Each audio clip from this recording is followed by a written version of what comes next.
Bom, artigo 66.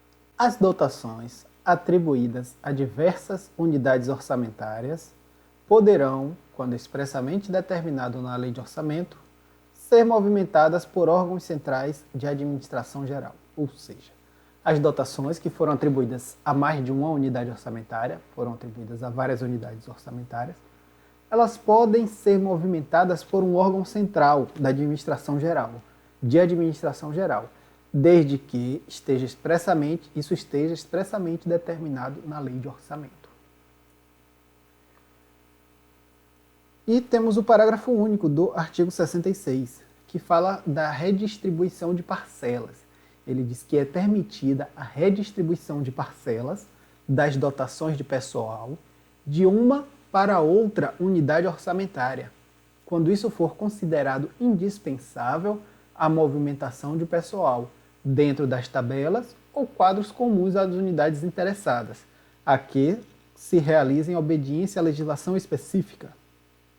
Isso aqui basicamente autoriza a transferência de servidor público de um órgão para outro. Quando se transfere o servidor, naturalmente também vai transferir a parcela que seria paga àquele servidor, em alguns casos. Mas só para você ter uma noção do que está sendo dito aqui. Então, observe que a redistribuição pode ocorrer desde que seja indispensável a movimentação de pessoal, dentro das tabelas ou quadros comuns das unidades interessadas. Muito cuidado para não confundir esse dispositivo com o artigo 167, inciso 6 da Constituição Federal, que fala que são vedados a transposição, o remanejamento ou a transferência de recursos de uma categoria de programação para outra, ou de um órgão para outro, sem prévia autorização legislativa, certo? Então isso aqui é vedado sem a prévia autorização legislativa. Se houver autorização legislativa, é possível fazer essa transposição, remanejamento e transferência de recursos. Artigo 67. Os pagamentos devidos pela Fazenda Pública, em virtude de sentença judiciária, far-se-ão na ordem de apresentação dos precatórios e à conta dos créditos respectivos, sendo proibida a designação de casos ou de pessoas nas dotações orçamentárias e nos créditos adicionais abertos para esse fim. Então, o pagamento, quando o ente público ele está devendo, esse pagamento é feito através de precatórios, na ordem de apresentação. Proibida a designação de casos ou pessoas. Proibido a dotação de pagar o precatório do senhor fulano, beltrano, ciclano. Não. Pagar precatório vai ser pago na ordem de apresentação. As pessoas apresentam e recebem, depois de muito tempo. Isso tem um atraso Ave Maria. Mas enfim, não vem ao caso. E o que você precisa aqui, uma informação importante, é que é proibida a designação de casos ou de pessoas. Isso já caiu em prova algumas vezes. Artigo 68. O regime de adiantamento, lembra que a gente já mencionou ele, é aplicável aos casos de despesas expressamente definidos em lei e consiste na entrega de numerário a servidor, sempre precedida de empenho na dotação própria, para o fim de realizar despesas que não possam subordinar-se ao processo normal de aplicação. Imagina aí o servidor público vai fazer uma viagem, esse exemplo aqui muitos professores usam. O servidor público vai fazer uma viagem e ele precisa de uma grana para algumas despesas imprevistas. Por exemplo, furou o pneu do cara. O cara estava lá no meio da estrada, furou o pneu. Imagine, ele liga para o órgão, abre uma licitação aí para ver quem é que vai consertar meu pneu, quem é que vai trocar meu pneu. Não, ele vai pegar R$10, R$15, fazer a forcinha ali, encontrar a primeira oficina que tiver, vai fazer a forcinha, pronto. Isso aí foi um regime de adiantamento. Por quê? Porque ele já tinha recebido aquele valor antes de viajar, que ele precisa do valor para despesas desse tipo, então ele recebe aquele valor, sempre precedido de empenho, a despesa é empenhada e aí entrega o valor a ele.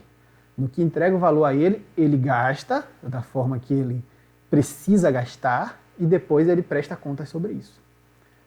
Então, o regime de adiantamento é aplicável aos casos de despesas expressamente definidos em lei e consiste na entrega de valor de dinheiro a um servidor, sempre precedida de empenho. Isso aqui cai muito em prova, muita gente erra, porque acha que se entrega o dinheiro, sem saber o que é que vai pagar, não tem empenho. Mas é sempre precedida de empenho. Na dotação própria para o fim de realizar despesas, que não possam subordinar-se ao processo normal de aplicação. Artigo 69. Não se fará adiantamento a servidor em alcance, nem a responsável por 2 adiantamentos. 2 adiantamentos foi feio. Tem um Szinho aqui, gente. Então, o que é o servidor em alcance? Recebeu um adiantamento, gastou, torrou a grana com cachaça, não prestou conta, porque não tinha o que prestar conta, resultado, ficou em alcance, vai ter que devolver o dinheiro. E isso, enquanto ele estiver em alcance, ele não pode receber outro adiantamento, ele perdeu a confiança, não tem mais a confiança do ente público. E também não será concedido adiantamento àquele que já recebeu 2 adiantamentos. Ele já recebeu os 2 adiantamentos, está ainda no prazo de gastar ou no prazo de prestar contas, enfim, ele está lá com os 2 adiantamentos, não está em alcance ainda, né, ele está dentro da legalidade, mas já recebeu 2 adiantamentos. Opa, já chega. Não vamos conceder mais não, que ninguém sabe nem se ele vai responder desses 2, se ele vai prestar conta desses 2. Vamos aguardar ele responder de um, pelo menos, aí a gente concede o outro. Certo? Até aqui, se o sujeito vacilou com o primeiro adiantamento, perdeu a credibilidade, não poderá receber outro. Da mesma forma, se já recebeu 2 e ainda não prestou contas, não poderá receber um terceiro, apesar de estar no prazo. Artigo 70. A aquisição de material, o fornecimento e a adjudicação de obras e serviços serão regulados em lei, respeitado o princípio da concorrência, um artigo mais formal, a nível de formalidade, sem muitas complicações. Artigo 71. Constitui Fundo Nacional, Fundo Especial, o produto de receitas especificadas que por lei se vinculam à realização de determinados objetivos ou serviços, facultada a adoção de normas peculiares de aplicação. Professor, entendi bulhufas. Gente, isso aqui basicamente ele está falando que se existe um tipo de receita que está sendo arrecadada para um determinado fim, com um determinado objetivo, isso aqui vai constituir um fundo. Vai ser um fundo para aquele objetivo. Fundo de amparo ao trabalhador, o FAT, acho que é isso. É um fundo que é constituído com aquele determinado objetivo. Tá entendendo? Então, basicamente, essa lei só diz isso. Que é um fundo especial, um produto de receitas especificadas que, por lei, observe, precisa de lei, por lei, essas receitas se vinculam à realização de determinados objetivos ou serviços. E, para esse fundo, pode ser, é facultada a adoção de normas peculiares de aplicação. Certo? Artigo 72. A aplicação das receitas orçamentárias vinculadas a fundos especiais far-se-á através de dotação consignada na LOA ou em créditos adicionais. Não é porque a despesa está vinculada àquele fundo, que ela foi para aquele fundo, que não vai seguir o critério, não vai seguir as regras de dotação, de orçamento, de planejamento. Não, ela precisa sim. Ela precisa estar prevista, as despesas que serão utilizadas com aqueles recursos do fundo precisam estar previstos na lei do orçamento. Precisam estar previstos em créditos adicionais. Então, precisa seguir todo o rito normal, apesar de constituir-se de fundo especial. Artigo 73. Salvo determinação em contrário da lei que o instituiu quem? O fundo, porque o fundo só pode ser instituído por lei.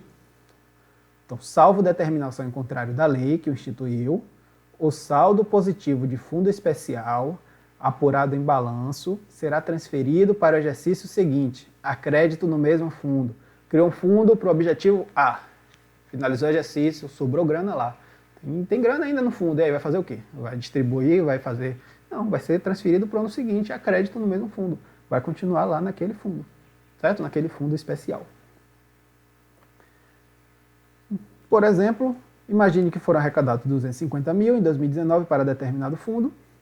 E lembra, se não houver disposição em contrário, certo?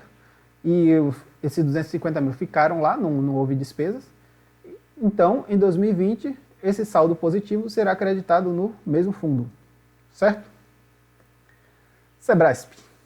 O saldo positivo de fundo especial apurado em balanço será transferido para o exercício seguinte, sem vinculação prévia a nenhuma despesa ou categoria de programação, certo ou errado? Errado.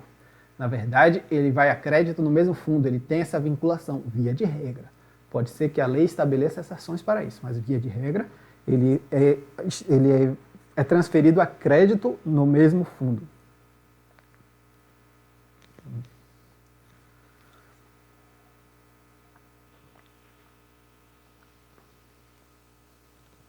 Artigo 74. A lei que instituir fundo especial poderá determinar normas peculiares de controle, prestação e tomada de contas, sem, de qualquer modo, elidir a competência específica do Tribunal de Contas ou órgão equivalente. Então, a lei que institui o fundo, ele pode determinar normas peculiares de controle, normas mais rígidas, normas de prestação de contas, normas de tomada de contas, mas ele não pode diminuir a competência do Tribunal de Contas. O Tribunal de Contas ele vai continuar responsável por controlar, por verificar a legalidade dos gastos daquele fundo. Bacana? Isso aqui é o que eu acabei de falar. Artigo 75. O controle da execução orçamentária compreenderá. Então, o que é que acontece no controle da execução orçamentária? A legalidade dos atos de que resultem arrecadação da despesa, a arrecadação da receita ou a realização da despesa e o nascimento ou a extinção de direitos e obrigações. Então, o controle da execução orçamentária, ela analisa a legalidade da receita arrecadada, dos atos que resultem em arrecadação de receita, dos atos que resultem em realização de despesa e dos atos que resultem obrigações, ou nascimento ou a extinção de direitos e obrigações. Basicamente, o controle da execução orçamentária precisa verificar tudo, a legalidade de tudo que envolva dinheiro. Precisa também verificar a fidelidade funcional dos agentes da administração pública, responsáveis por bens e valores públicos. Precisa verificar se os agentes estão cumprindo devidamente sua responsabilidade de cuidar dos bens públicos, dos bens e valores públicos.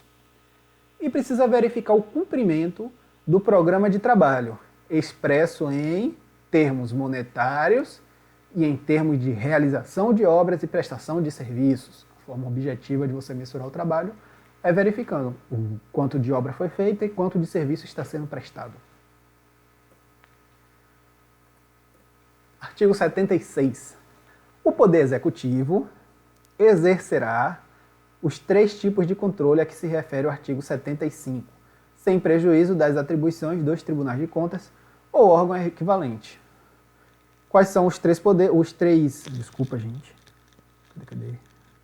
Os 3 tipos de controle a que se refere o artigo 75, que é esse aqui: legalidade dos atos, fidelidade funcional e cumprimento dos programas de trabalho. Certo? Então, o Poder Executivo ele exerce esses 3 controles, sem prejuízo das atribuições dos tribunais de contas. Então, além do Poder Executivo exercer esses 3 controles, o Tribunal de Contas também vai atuar. Bacana? Certo. Artigo 77. A verificação da legalidade dos atos de execução orçamentária será prévia, concomitante e subsequente. Então, quando que os atos de execução orçamentária terão sua legalidade verificada? Sempre. Antes, durante e depois do ato. Então, antes do ato, verifica a legalidade. Durante o ato, verifica a legalidade. Depois do ato, verifica a legalidade. Sempre verificando a legalidade. E mesmo assim o pessoal rouba. Imagine. Certo? Artigo 78. Além da prestação ou tomada de contas anual, quando instituída em lei ou por fim de gestão, poderá haver, a qualquer tempo, levantamento, prestação ou tomada de contas de todos os responsáveis por bens ou valores públicos.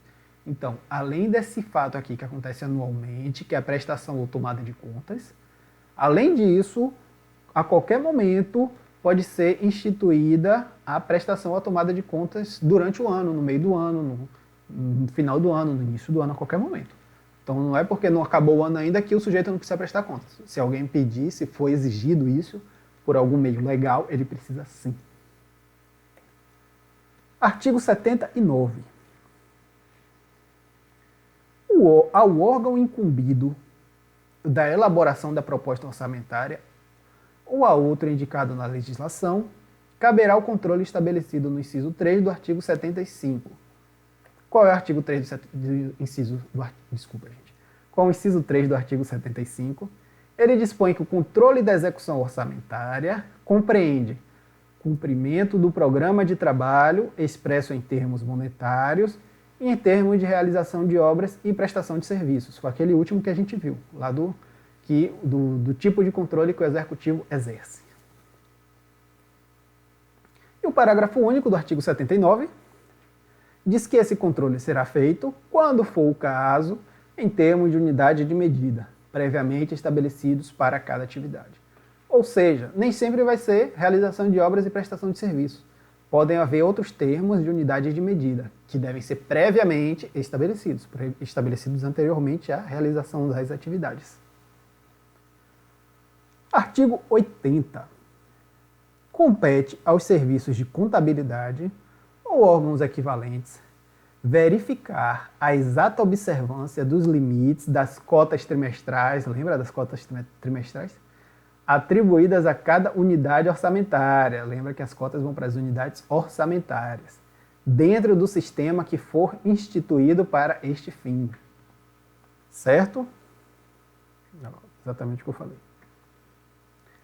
Artigo 81. O controle da execução orçamentária pelo Legislativo, ou pelo Legislativo que controla a execução orçamentária também, né, porque o Executivo naturalmente ele controla, mas o controle da execução orçamentária pelo Legislativo terá por objetivo verificar a probidade da administração, a guarda e legal emprego dos dinheiros públicos e o cumprimento da lei de orçamento. Certo? Então, a título de contextualização, isso aqui é importante. O Legislativo isso aqui não é o I não, é o titular do controle externo e o exerce com auxílio dos tribunais de contas.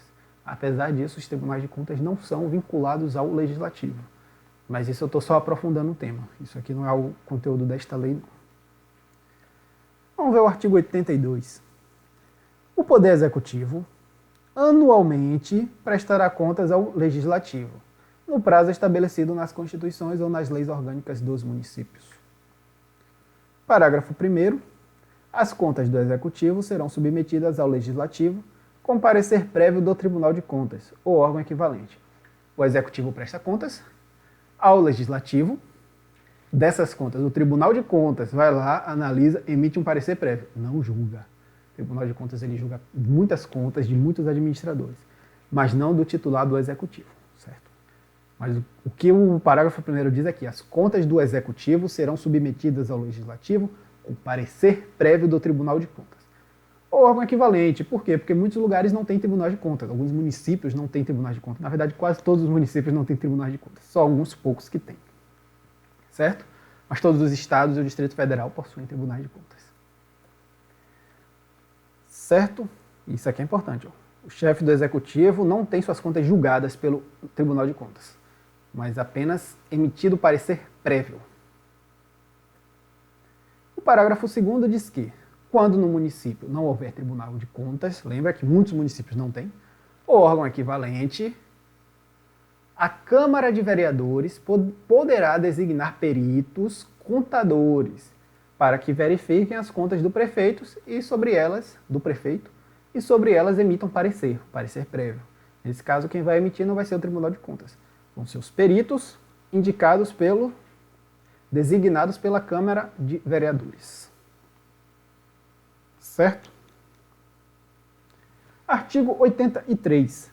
A contabilidade evidenciará perante a Fazenda Pública a situação de todos quantos, de qualquer modo, arrecadem receitas, efetuem despesas, administrem ou guardem bens a ela pertencentes ou confiados. Então, a contabilidade ela deve estar sempre evidenciando todas as informações que são necessárias para o controle dos bens. A situação de todos que arrecadem receitas, efetuem despesas, administrem, guardem bens. Todos têm que devem ter sua situação, todos devem estar sendo monitorados quanto a esta atividade relacionada aos bens públicos. Artigo 84. Ressalvada a competência do Tribunal de Contas ou órgão equivalente, a tomada de contas dos agentes responsáveis por bens ou dinheiros públicos será realizada ou superintendida pelos serviços de contabilidade. Então, quem vai realizar ou superintender essa tomada de contas dos agentes responsáveis por bens públicos? Os serviços de contabilidade. O que não retira a competência do Tribunal de Contas. O Tribunal de Contas mantém sua competência para fazer o que ele faz, de verificar, analisar, julgar, emitir parecer prévio. Certo?